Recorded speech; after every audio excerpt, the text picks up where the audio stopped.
Hey guys, I'm Richard Fitzgerald. This is Dubai Works, where we interview the business leaders making a difference in this great city. That business with scalability was very interesting to me. I like building something that has legacy.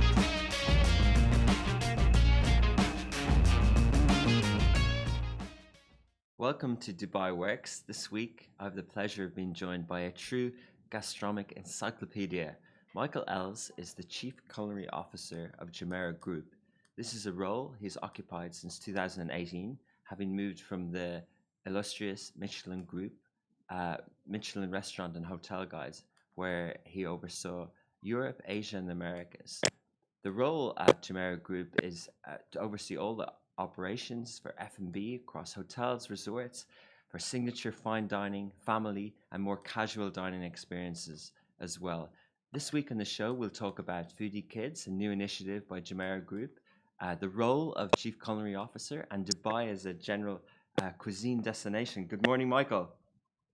Good morning. We overcome some Great to be technical here. difficulties, but great to have a conversation with you. Good morning. It's good morning. It's my pleasure to be here. Where are you based at the moment? I'm here in downtown Dubai, Okay, great. working from home. It's a beautiful day. Have you been working from home since for the last few months, or do you go in and out of offices and restaurants as well? Yes, we opened up our, of course, during the confinement, of course, we were all working from home, but we've been gradually opening up our restaurants and offices opened up a couple of weeks ago. So yeah, we're getting slowly but surely getting back to normal, which of course is a great relief. That's great. Yeah, I think everyone's been impressed with how, globally, how Dubai has kind of taken this challenge on, and I'm sure it's the same within the hospitality sector. Are people impressed with how Jumeirah Group have handled the situation? I would say that we are not only impressed, but really thrilled to see that as we've been opening up, our guests have been really coming back in large numbers. So it's almost like, open and they will come. So we've been very, very happy to see that when we started with staycations, of course, with the locals, we had a huge and overwhelming success and acceptance of our offer. And now that airlift, of course, Emirates is starting up quite a few more flights, and we're starting to get guests coming in from all over the place. So we're really quite happy and encouraged to see that trend. It's great to see, yeah, and we've kind of experienced it as well. I think one of your establishments was one of the first places I ate in over the summer when in Rockfish, and it was just Yes. nice to be back and to all the precautions were in place and the staff were so friendly, so it was nice to be back. I'm sure everyone's experiencing that as well.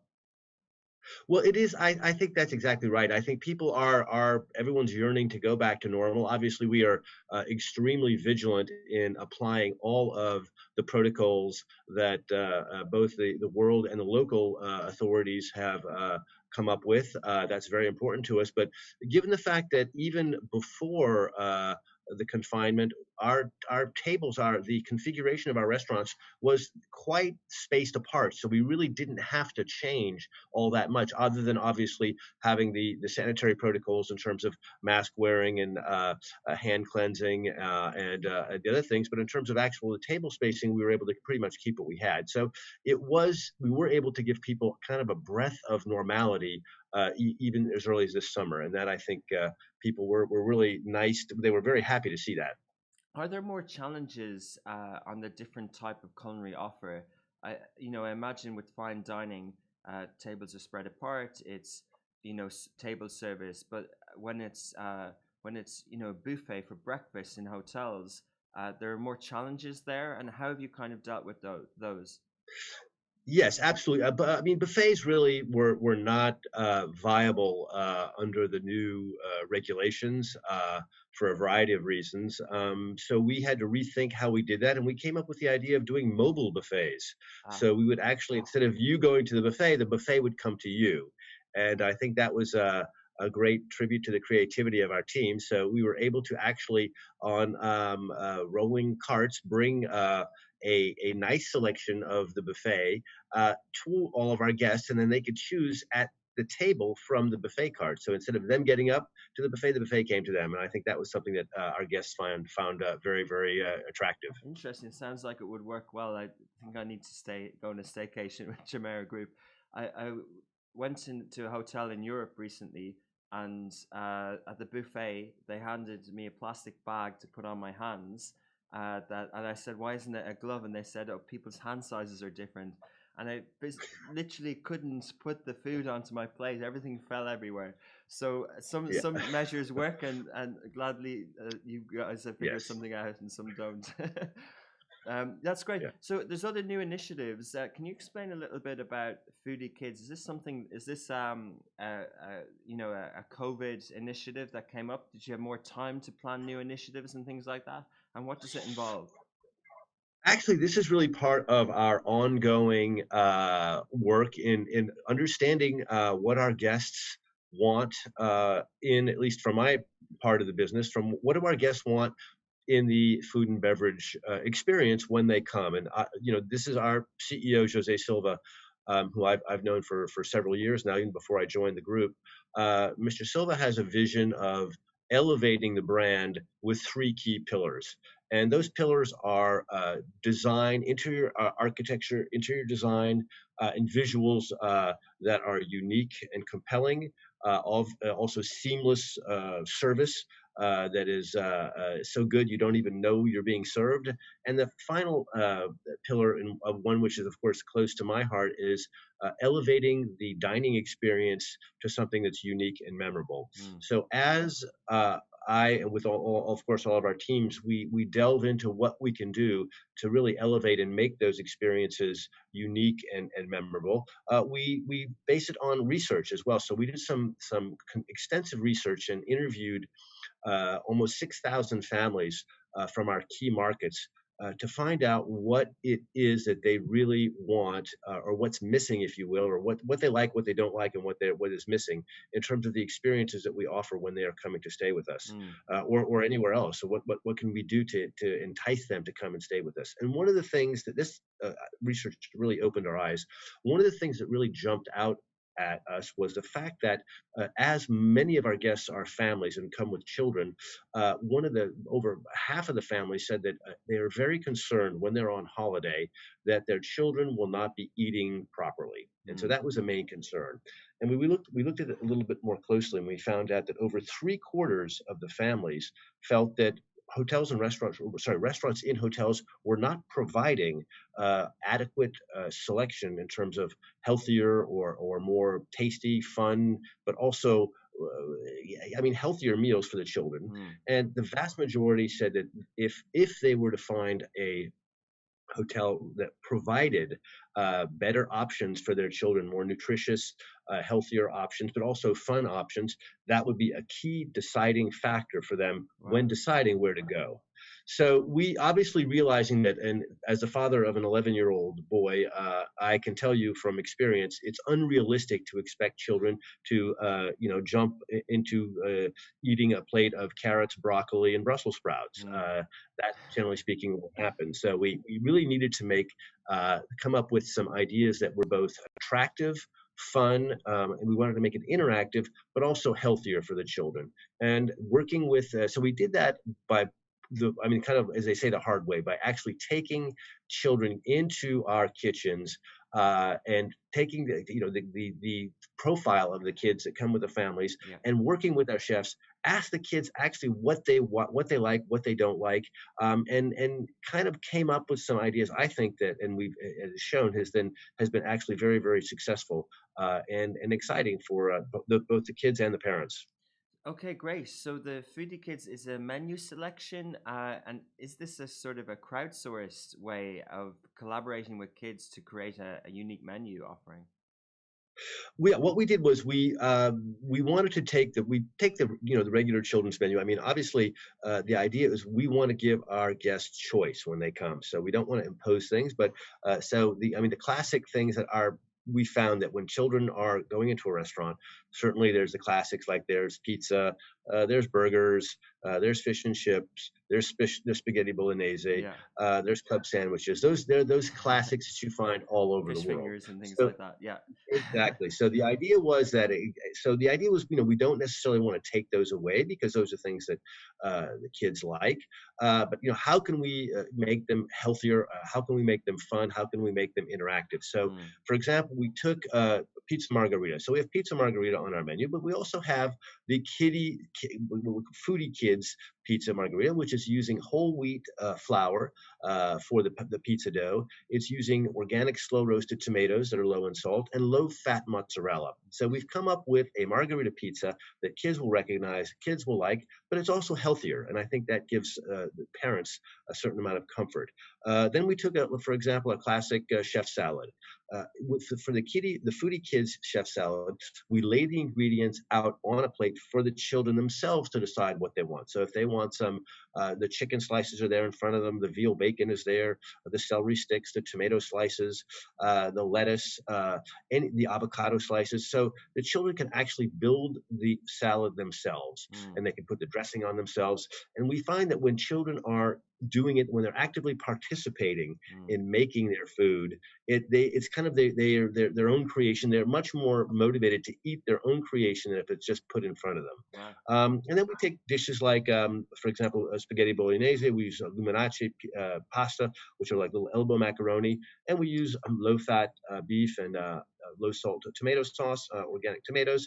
And we realize that children want to have food that they recognize, food that's fun, but it's also healthier. We also did for dessert, we have we called a mess me up, kind of like a take on the mess in the English schools, which is meringue with some yogurt mousse and fresh strawberries. So kids can take that and we give them a little mallet and they can smash the meringue and break it up.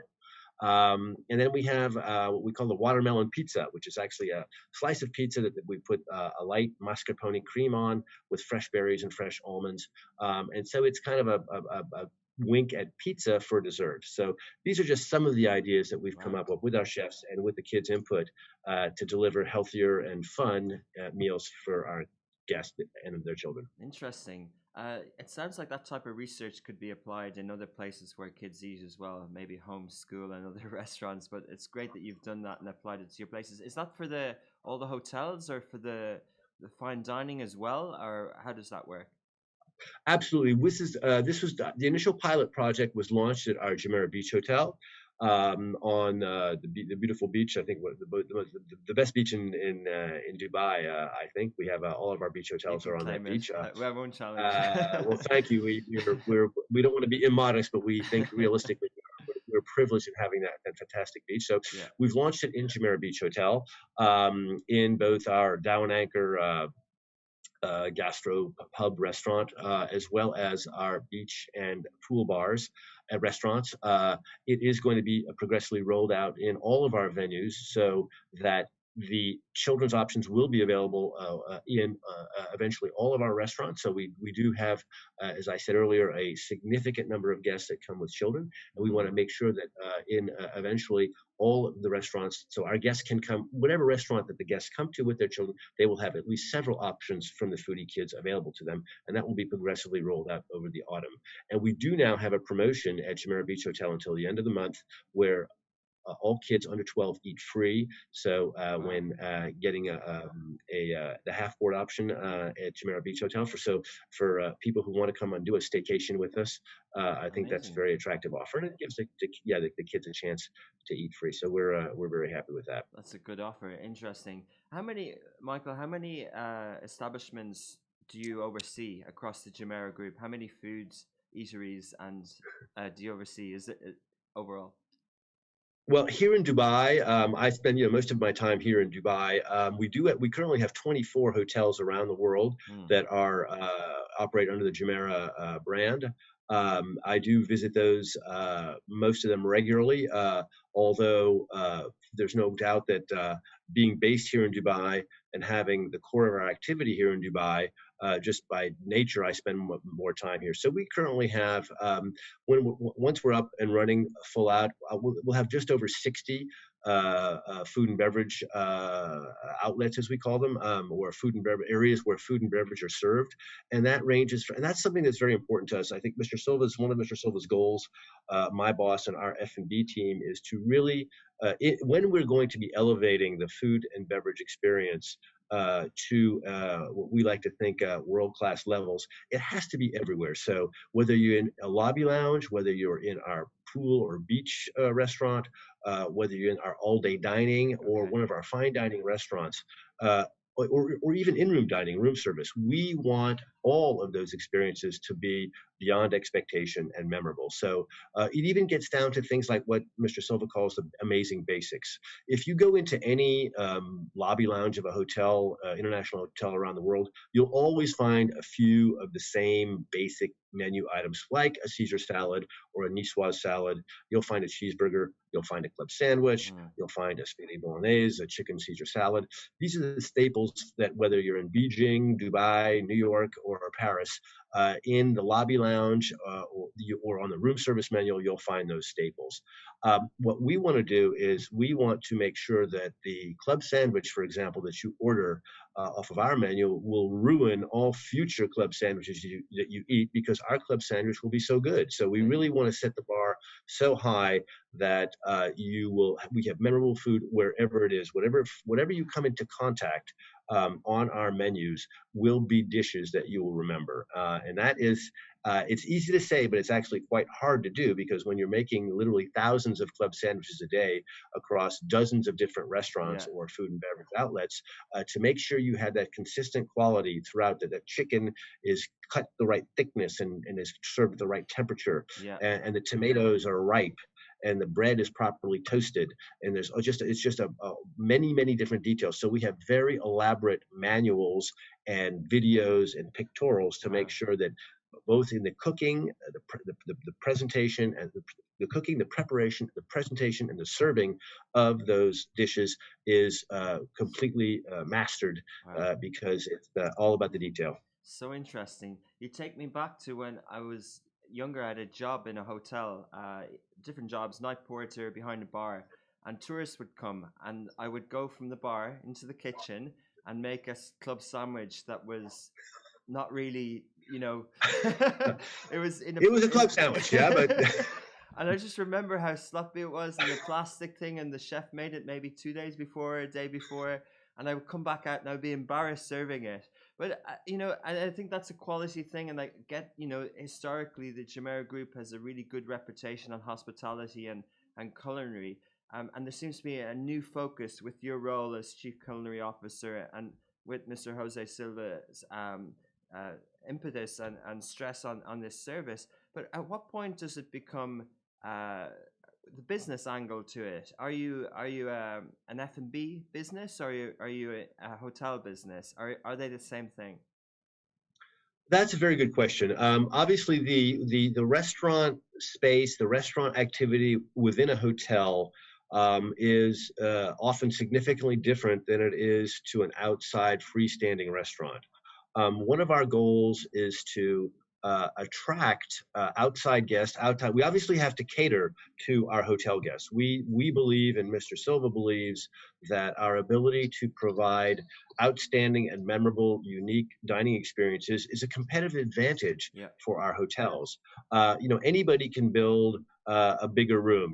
Anybody who's building a hotel, you can just say, oh, we're going to make our rooms are going to be 50 square meters, or ours are 60 square meters, ours are 70 square meters. So you can always have an arms race, if you will, in terms of who's got the biggest room. There's the pools, there's the interior design, but in terms of creating really great food experiences, that's much more difficult, because it really requires a couple of things. It requires a talent, and that's where one of my key roles has been in my 7 years as head of the worldwide head of the Michelin Guides. I obviously developed deep and broad contacts in the global culinary world. So that enabled me to pick up my phone and make numerous calls to chefs I knew from around the world who were, interested in coming and joining us on this culinary adventure that Mr. Silva is leading. So that was one thing. So we brought in the talent. Then we had to have the ambition, and that's something that, one of the things that Jose tasked me with was to really create a culture of culinary excellence. Now, creating a culture of culinary excellence is easy to say, but it's actually quite difficult to do because that means inculcating anybody from the kitchen, stewards, prep cooks, line cooks, sous chefs, our executive chefs, everybody, our suppliers, everybody throughout the supply chain, everyone throughout the kitchen environment needs to understand that it's all about detail, it's all about rigor, it's about passion, it's about innovation. We want our chefs to be creative, but within certain guidelines. So it's taken, a significant amount of time to build that. But I think and I try to spend as much time as I can, not in my office, but in the actual kitchens, because that's in our organization, that's where the value is created. It's behind the stove, it's in the kitchens.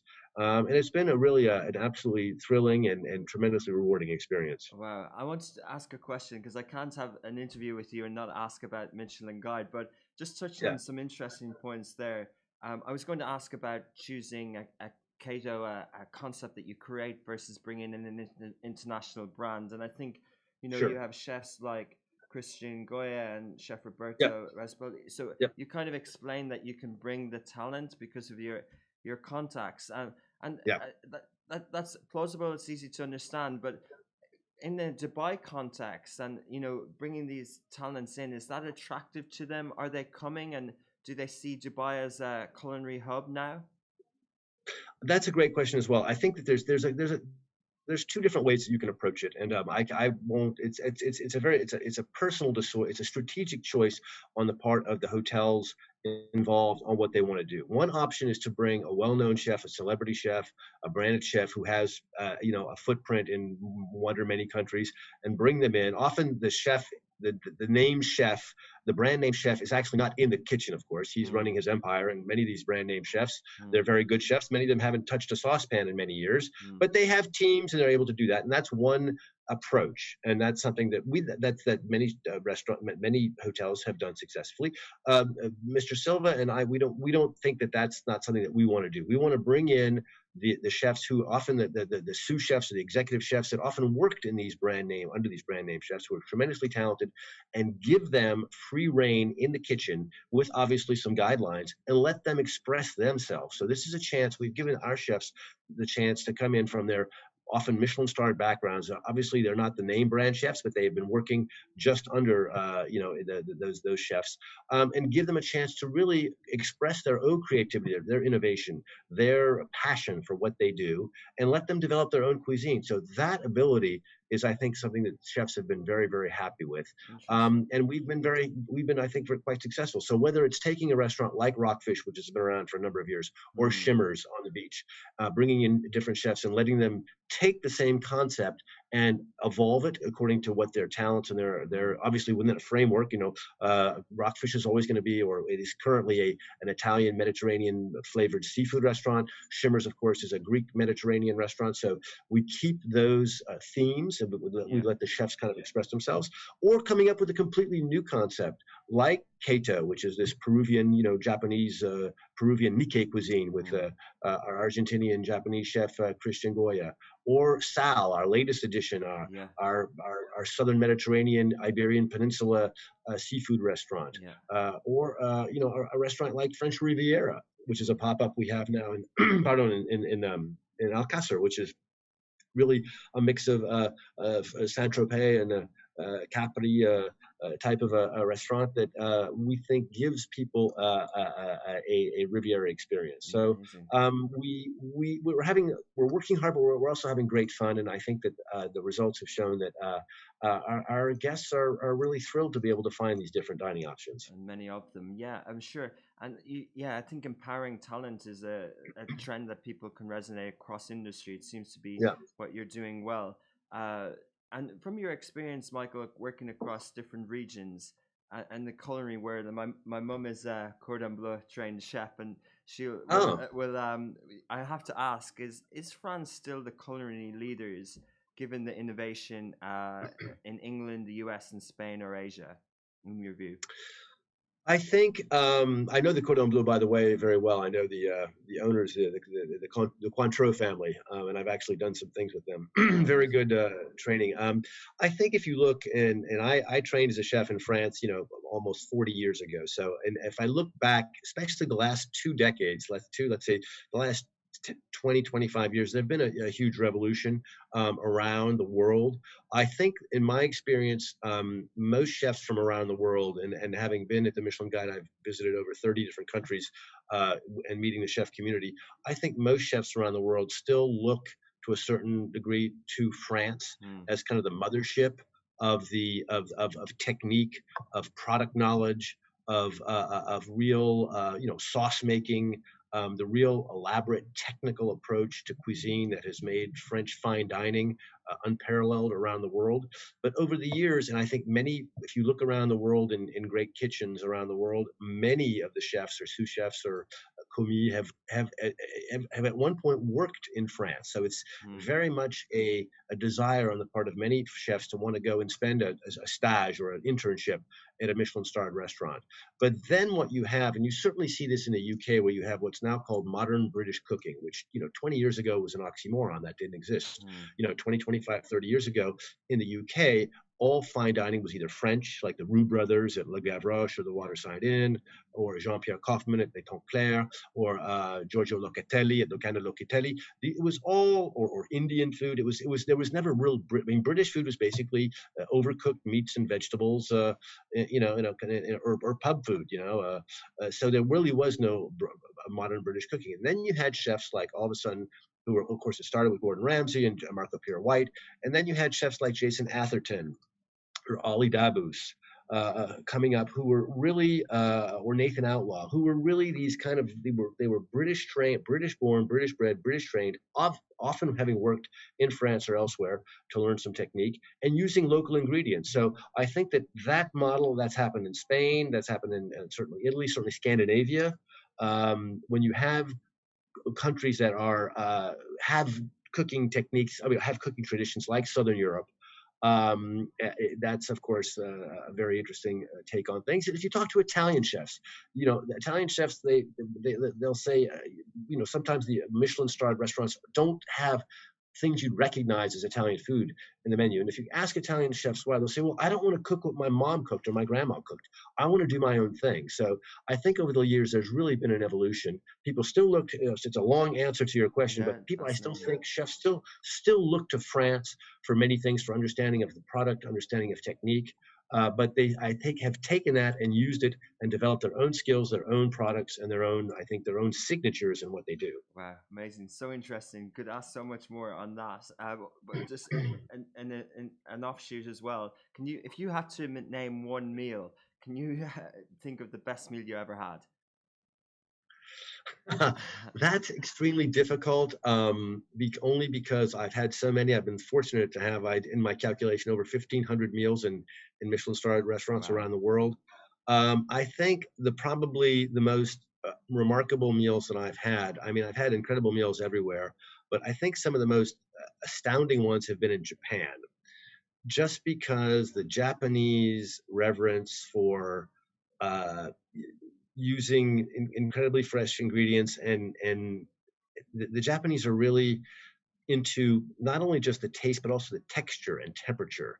So when you're eating, I had a chance to eat with he's retired now, but Jiro, the famous 3 Michelin-starred sushi restaurant that was in a metro station, a subway station with 8 places. So very famous. And when you're eating, I'll never forget, when you're eating Jiro sushi, it's all about the rice. It's like the fish is important, of course, what's on it, but the temperature of the rice and the amount of vinegar on the rice and the temperature, you have to eat it right out of his hand. So you literally, when he hands it to you, you're expected to eat it right away because it's that temperature coming out of his hand. So I think there's a lot of things that I found in Japan, or eating fish literally that was taken right out of the aquarium and cut right in front of you. I had some squid once that literally the squid, I think it was right out, plucked them right out of the aquarium and chopped it up. And yeah, so I think that was it. But and I think I think if people who have gone to Japan will say that the Japanese have an approach to food, no matter what it is, that's, I think, on a different level than most other countries. It's fascinating.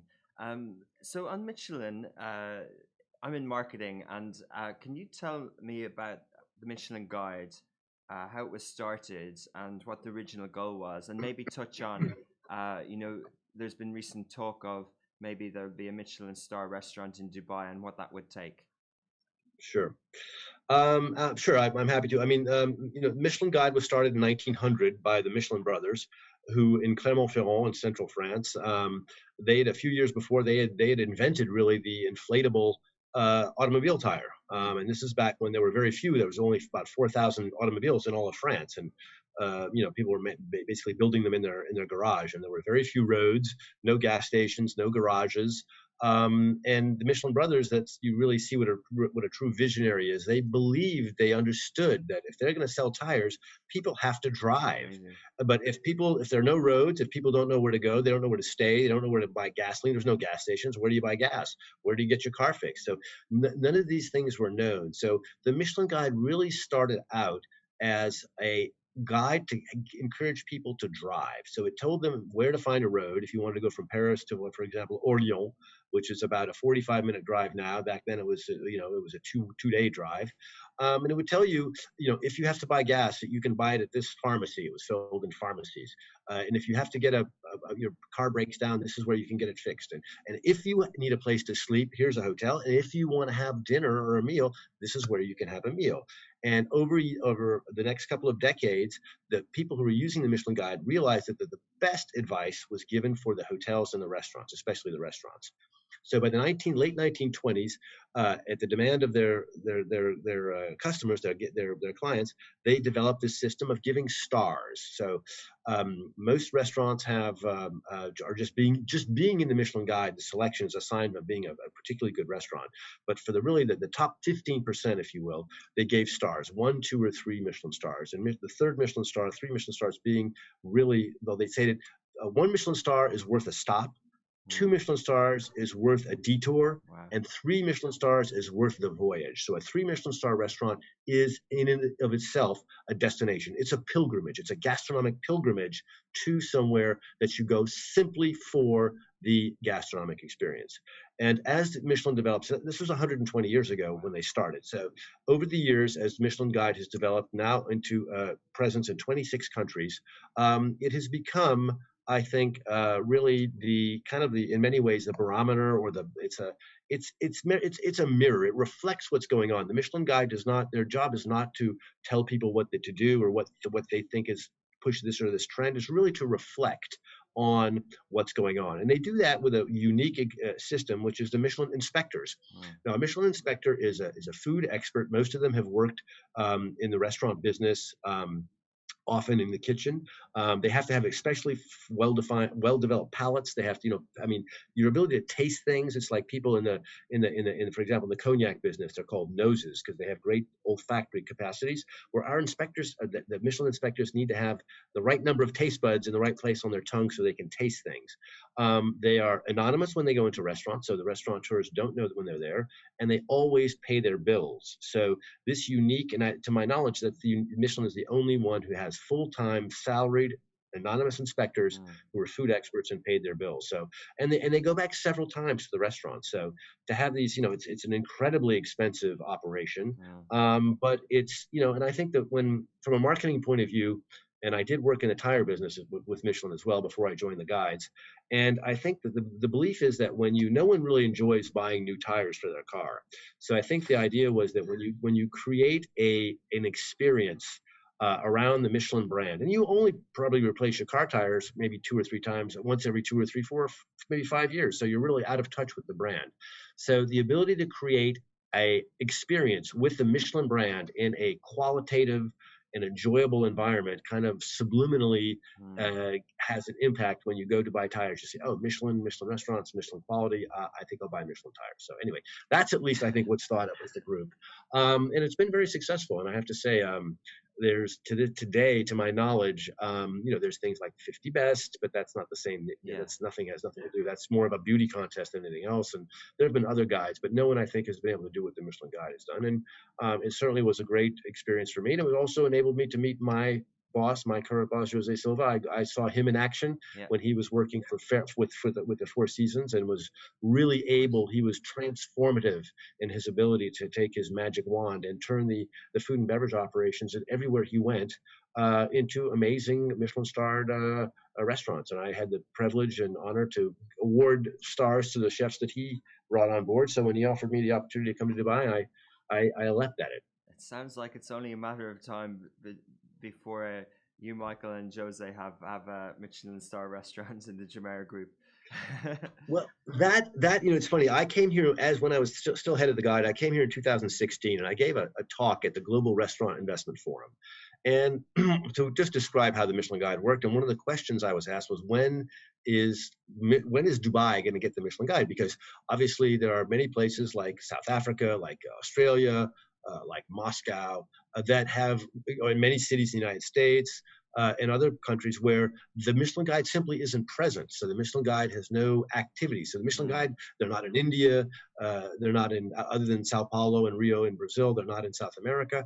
And the reason is that when I was at the Guide, I personally oversaw the development of 10 new destinations, whether it was Taipei or Bangkok or Singapore or Washington, D.C. So obviously it takes a lot of time and effort, in terms of hiring inspectors and paying for their trips and everything. So it's an expensive proposition. So when I left the Guide, there was definitely, Dubai is on the to-do list. So I think that there is an eventually, and certainly I think the quality of restaurants here will merit the presence of the Michelin Guide, but it'll be probably, it's only a matter of time, as I said back then, before the Michelin Guide comes here. But certainly I think there's no question that there's enough great eating here for the Michelin Guide to justify the presence of the Michelin Guide. Amazing, interesting. Moving on to another kind of marketing related question. So Michelin is based on taking a special journey, and of course, not only Jumeirah Group, but of course COVID has had an impact on journeys, but we've talked about experiences.